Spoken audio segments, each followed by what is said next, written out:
a fake job offer, a confiscated passport.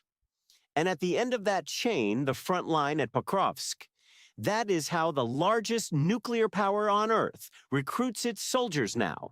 Not in Moscow, not in St. Petersburg, but in Kathmandu, in Havana, in Nairobi. At least 27,000 people from more than 130 countries have been funneled to the front this way, according to a new report by the human rights organizations FIDH and Truth Hounds. More than 5,000 of them are already dead killed in assaults that even the investigators only call meat grinders. That is not the army of a superpower. That is a human trafficking ring with a flag. And this is the story the Kremlin will do anything to hide. Because a country that could send its own men to war would not need to lie to desperate construction workers in South Asia. The fact that Russia does it anyway tells you more about the real situation at the front than any victory broadcast on Russian state television. This is War Room Insights. We don't sell you the outrage, we decode the war. No spin, just the cold analysis behind the headlines. And today, we are going to show you how a fortress that looked unbeatable is actually being held together by fake classified ads, why Pokrovsk has become an open grave for the world's poorest, and why that may be Vladimir Putin's single most dangerous weakness. Let's get into it. To understand how far this fall goes, we first have to look at the wall that seemed unbreakable for so long. For 3 years, the Russian army was treated as a force you simply could not bleed dry. A country of 140 million people with tens of millions of fighting-age men, a seemingly bottomless reserve.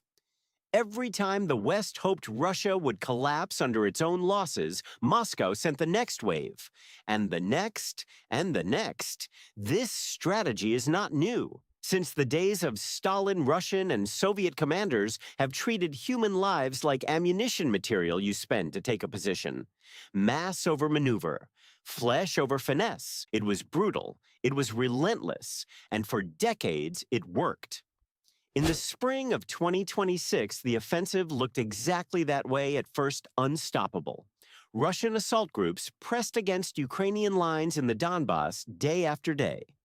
And at the center of that offensive stood a city whose name has become shorthand for the horror of this war, Pokrovsk. A railway hub in eastern Ukraine. A logistics heart for Ukraine's entire defense in the Donetsk region. Whoever holds Pokrovsk controls the supply lines for an entire front. And that is exactly why Russia threw everything it had at this one city. According to the analytical project Deep State Moscow, at times concentrated nearly half of all its attacks on this single sector. And the threat was real. This is not propaganda. The respected International Institute for Strategic Studies estimates that by early 2026, at least 300,000 Russian soldiers had been killed in this war. And yet, and this is the crucial part, Russia kept fighting. The size of its deployed force was even growing. For Ukraine's defenders, it looked at times as though Pokrovsk might be encircled. The situation was so serious that Kyiv pulled in its most experienced reserves, including Azov units, just to hold the city. That is the fortress we are talking about, an army that can seemingly absorb any loss, a dictator who seems willing to pay any price. A machine that has been running and running for more than 3 years. And it is precisely this image, this idea of the inexhaustible Russian mass that paralyzes the West. It is the argument behind every sentence that begins with the words, "You cannot win against Russia in the long run." But in the winter of 2025, something inside that machine cracked. For the first time since the invasion began, the math flipped.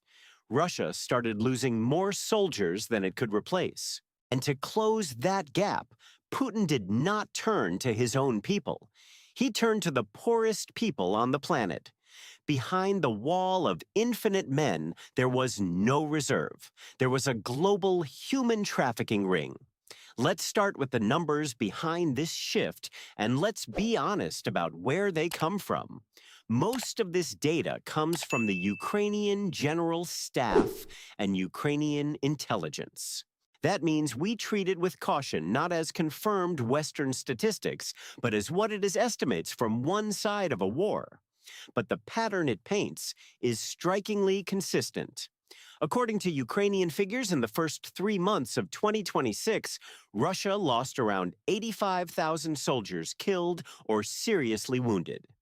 In that same window, Moscow managed to recruit only about 80,000 new troops. That is just 22% of its own annual target of 409,000 men.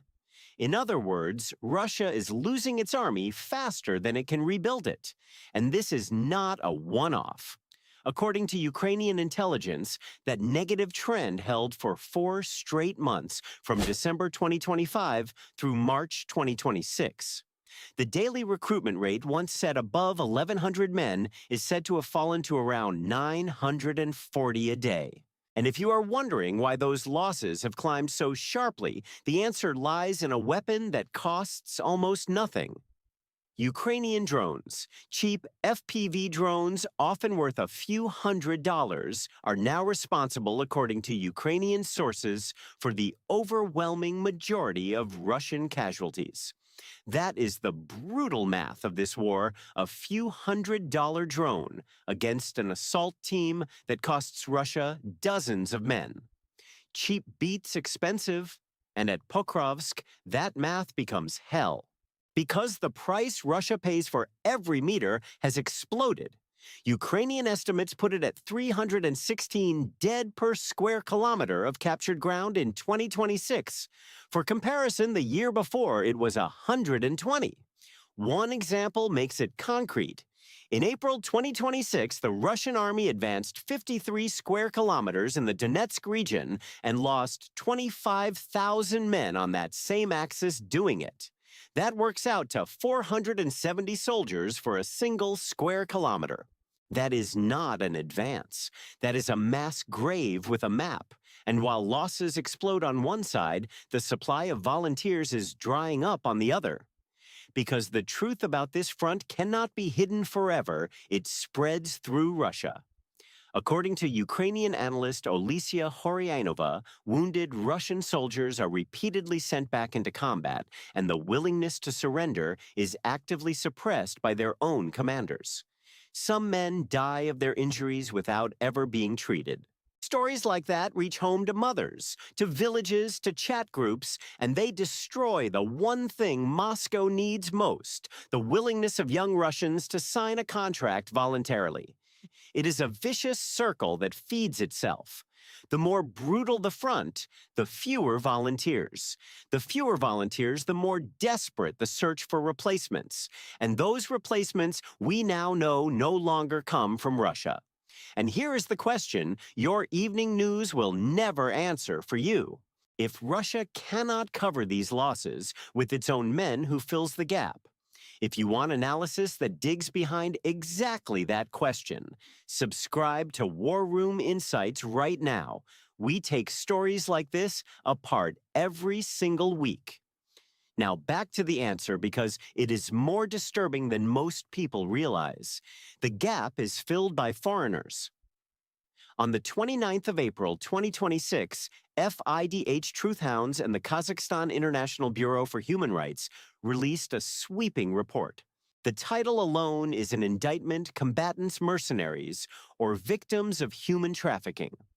The core number: since the invasion began in 2022, Russia has recruited at least 27,000 foreign nationals from more than 130 countries, and that stream is getting wider. Between September 2025 and February 2026 alone, the number of foreign fighters jumped by more than 30%. For 2026, Ukrainian intelligence expects a record. Brigadier General Dmytro Usov names 18,500 new foreign recruits, more than ever before. Where do they come from? the most desperate corners of the earth, more than 10,000 from Central Asia, around 1,800 from South Asia, up to 4,000 from Africa, and thousands from Latin America. It is a map of poverty, and Russia has worked it systematically. But the word recruit is far too gentle, because the method the report describes has a different name: human trafficking. It begins with a lie, a job offer, a well-paid construction post, a security guard position, a new life. The men travel to Russia, and that is where the trap snaps shut. Their passports are taken. They are handed contracts in a language they cannot read. Anyone who refuses is threatened with deportation or prison. Within weeks, they are at the front in exactly the kind of assaults we have been describing. And what waits for these foreigners at the front is not the war the recruiters promised. These are the so-called meat assaults, small groups often on foot or on motorcycles sent into a hail of drones with one grim purpose: to expose the Ukrainian positions. Whoever dies first reveals where the enemy is.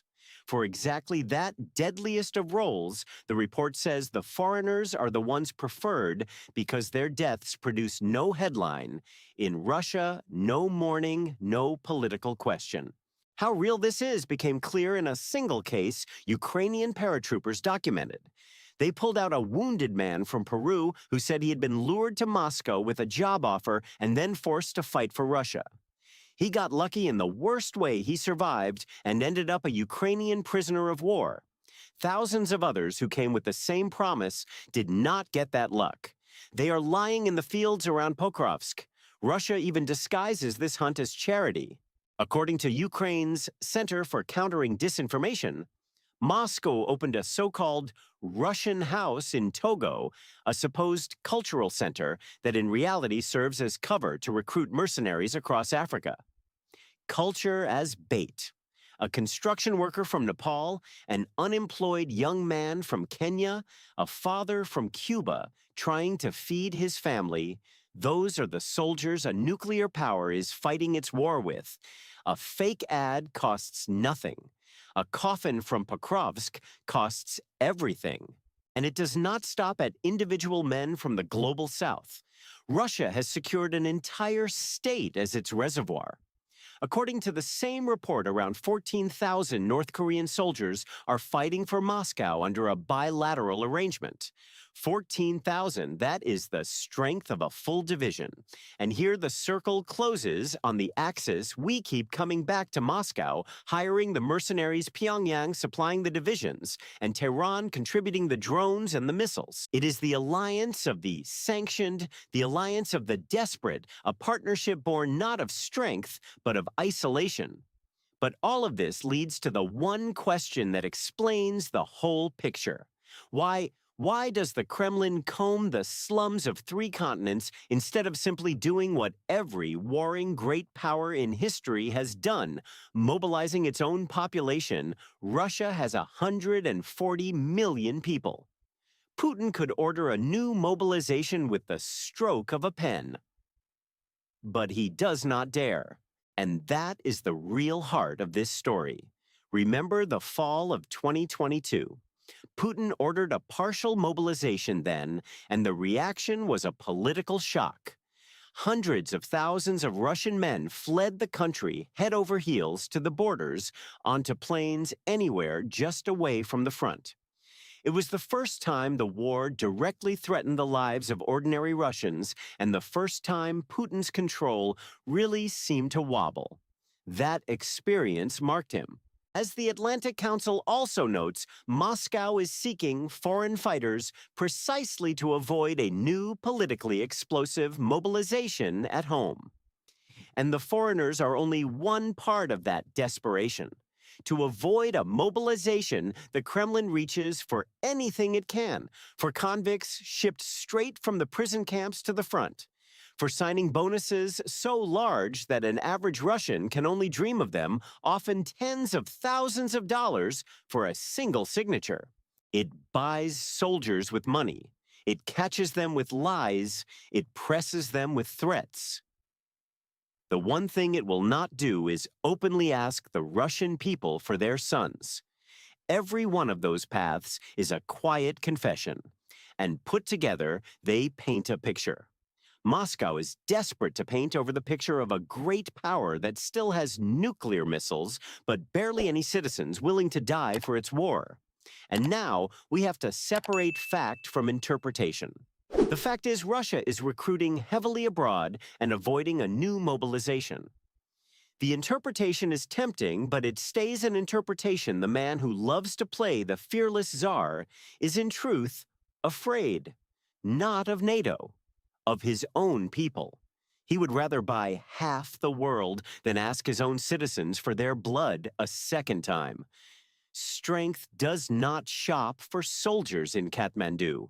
Desperation does. But here we have to stop and stay honest, because not every expert shares the conclusion that collapse is near. And anyone who tells you otherwise is selling you a story, not an analysis. The same IISS that counts those 300,000 dead also stresses that Russia is still recruiting enough to sustain its campaign. Its deployed force is even growing, fed by strategic reserves, and the Atlantic Council itself warns against calling the end too soon. A country of 140 million is nowhere near the bottom of its manpower pool. So this is not the day the Russian army runs out. Anyone who claims that is wrong, but it is something else and maybe something more important. It is proof that the price of this war paid in Russian blood has become unpayable for Putin. So unpayable that he would rather run a global human trafficking ring than ask his own nation again. The foreigners at Pokrovsk are not the sign of a fortress. They are the IOU of a power that can no longer pay its bills. So what does all of this mean when we widen the lens? Let's start with the first domino.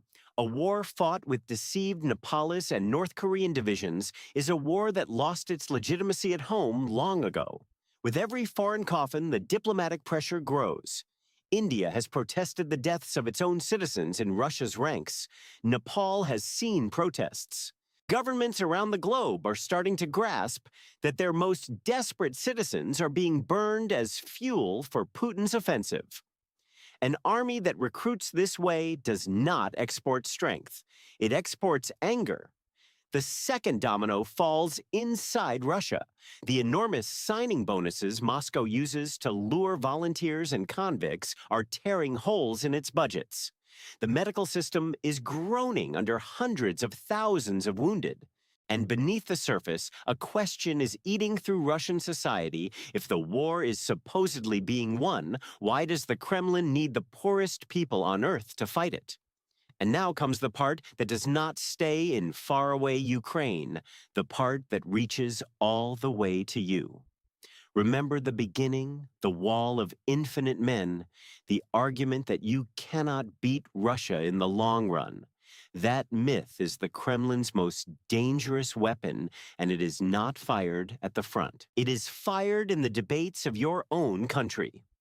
Every time someone in Washington argues that we should cut Ukraine loose because Russia is unstoppable anyway, they are leaning on that myth. The foreign bodies in the fields around Pokrovsk are the clearest signal that the myth is a lie.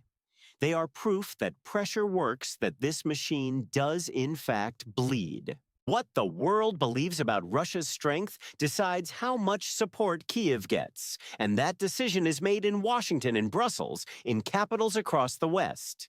History knows these images. The Soviet Union looked eternal and unbeatable until it was not bled out, among other places, in a faraway war in Afghanistan that devoured its reserves and its legitimacy at once. And in 1917, the Russian Empire did not break over a single battle, but over an army that simply stopped believing.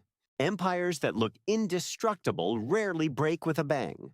They crumble one desperate compromise after another, and hiring the poorest people on earth is exactly that kind of compromise. So that leaves the one question worth arguing about today. Will this war be decided on the front line where tanks and drones collide, or will it be decided in the villages of Nepal, Cuba, and North Korea where Putin is pulling his last soldiers? Drop your prediction in the comments. I read them. And keep an eye on two signals because they will tell you how close this abyss really is. First, whether Russia actually pulls together those 18,500 foreigners in 2026, or whether even that global stream dries up on it. And second, whether Putin finally takes the one step he has avoided at all costs, a new mobilization at home. The day he does that will be the day the mask of strength finally falls. If you want this kind of analysis, the kind that does not repeat the headline, but takes apart what is really behind it, subscribe to War Room Insights and hit the bell. We decode this war every week. And if you want to understand why that very mobilization Putin fears so much could blow up his own regime, watch the next video now. It is already waiting on your screen. Click it before it disappears. Because in the end, it all starts again with a single fake job offer somewhere in Kathmandu and ends in an open grave near Pokrovsk. That is the true balance sheet of this army. Presented by War Room Insights, where we don't sell you the panic, we decode the war.